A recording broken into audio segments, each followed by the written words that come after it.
we still believe that there is a tug of war going on in the market from a rotational point of view between value stocks, which are more cyclically oriented, and growth stocks, which include the innovation stocks, which we spend all of our time researching. So it's a very interesting time, and it seems to be centering around the economic statistics that are coming out. So when there's strength in economic statistic and fears of inflation and higher interest rates start surfacing again, we get a move towards value.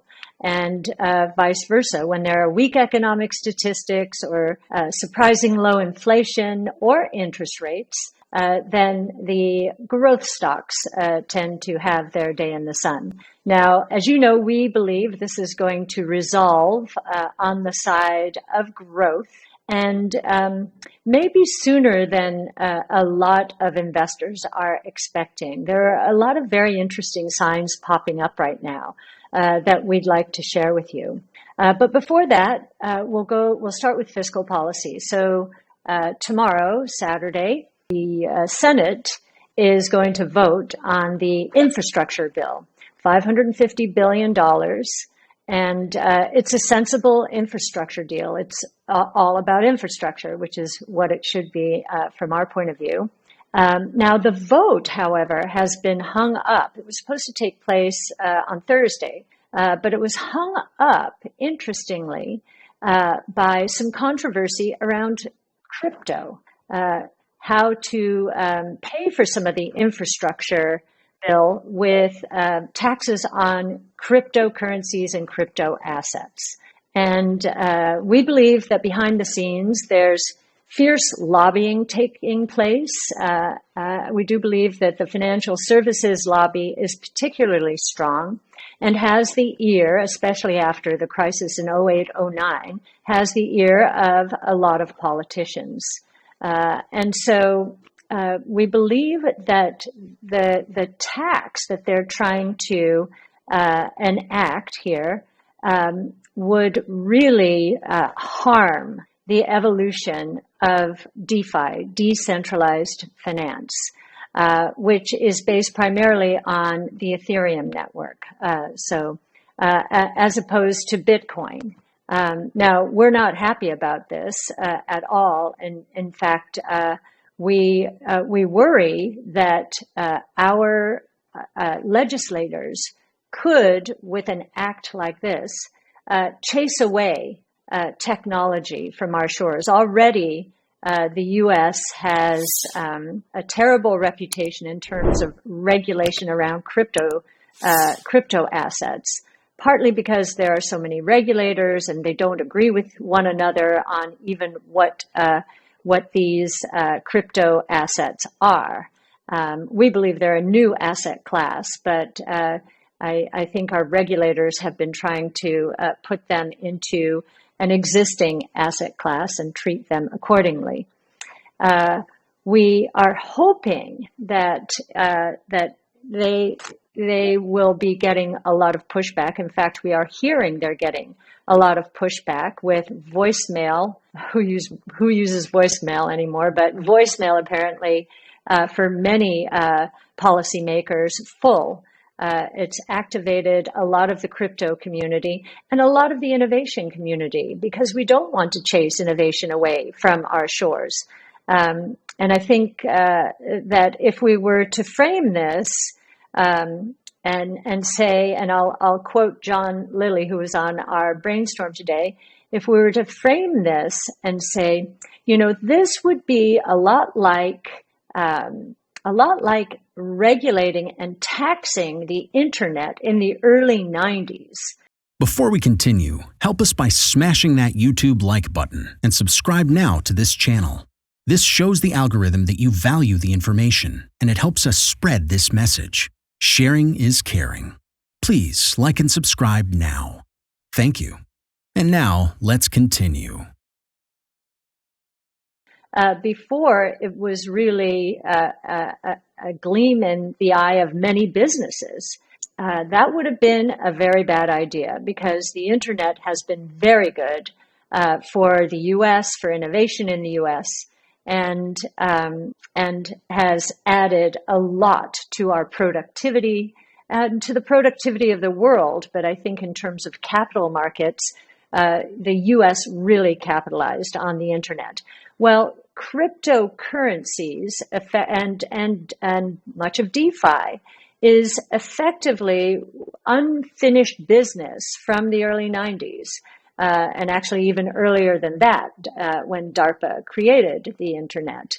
No one at that time dreamed that the internet would have anything to do with commerce, because it was for academicians, it was for intelligence agencies, for government, other government agencies, and it was never intended for commercial activity.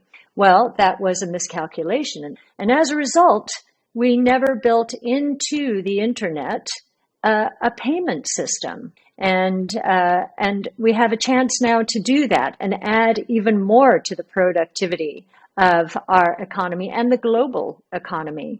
And so, cryptocurrencies we've described as really money over IP. And we likened it in the old days to voice over IP to help people understand. At one point, and this would have been in my life, I never dreamed that I would be able to make telephone calls for free, and it changed my life. My children can't ever imagine ever paying for a phone call. So, and we think that costs are going to come down and benefit the entire economy, the global economy, and that trying to shut it down now would be a very bad thing. And I would say that our regulators then would be blamed as innovation moves to other countries, would be blamed for preventing the U.S. from enjoying the next big thing. So I know that there's a Wyden amendment that is trying to address some of the problems that have cropped up. And so we're definitely following that and hoping that it will succeed. So one of the other things to note about fiscal policy is this $550 billion infrastructure bill might be held hostage, even if it passes the Senate, might be held hostage in the House to the $3.5 trillion bill that the administration is trying to push through as its primary agenda. And it would describe this as human infrastructure or human capital infrastructure. So even if we get the 550 passed, this $3.5 trillion, I think, will be a very long bet. Mostly because it will include onerous taxes, which as we move towards the midterm campaign season will not be a good look. We do not believe it will get through. We'll see what happens with the $550 billion infrastructure bill. I do believe it has bipartisan support and probably should go through. And ultimately, reason should prevail and probably will go through. What to do in such a situation? Inform yourself and keep your financial education strong. We from the Compact Group offer our loyal subscribers a free educational portal with first-hand monetary, financial, and economic knowledge. Enter our invite-only Insider Club by clicking the link below. You will get access to first-class information far earlier than the rest. We have prepared a special deal for all our members where you can access a giant pool of Robert Kiyosaki's financial wisdom for just $1. To find out more, simply click the link below and join our Insider Club absolutely free. But there is more you can and should do. Build up several streams of income. More and more people realize that they have to take their future in their own hands, but they don't know how and where to start. We from Compact offer our Insider Club members unique opportunities. Strengthen your financial muscle and get the edge. Click the link below. Become part of our free Insider Club. No financial obligations. But there's one important thing you have to know. You have to become active. So do it now. Become active and see you on the other side.